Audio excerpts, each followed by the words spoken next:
Assalamu alaikum warahmatullahi ta'ala wa barakatuhu. Mai sauraro barkanka da sake saduwa da mu. Yanzu ne Rukayya ta cikin shirin labari na ta wallafa wani faifan bidiyo a cikin shafinta na Instagram. Tana cewa tana asibiti a yanzu haka tana cikin wani mawuyacin hali.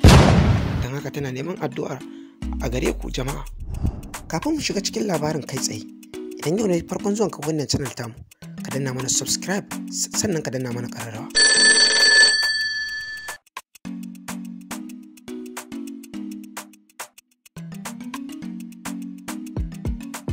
Ita ce jarin wannan ta masana'antar Kannywood, wato Rukayya ta cikin shirin labari na. Ta bayyana wa al'umma cewa yanzu haka dai tana cikin gadon asibiti ne, ba ta da lafiya, kuma tana neman addu'ar al'umma musulmi da a taya ta da addu'a domin a halin da take ciki yanzu.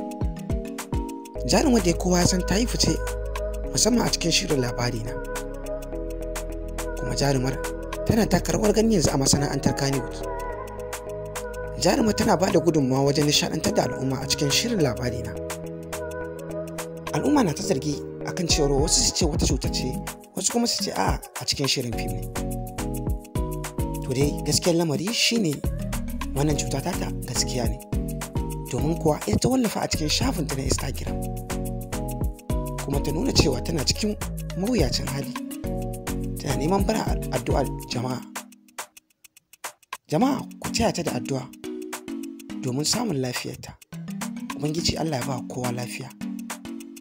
Wanda suke gida a kwance, Allah ba su lafiya, da wanda suke asibiti, Allah ya ba kowa lafiya. Ita ma wannan jaruma Allah ya ba ta lafiya. Ka danna mana subscribe, kana ka danna mana ƙararrawa domin sanar da kai daga labarai sun zo.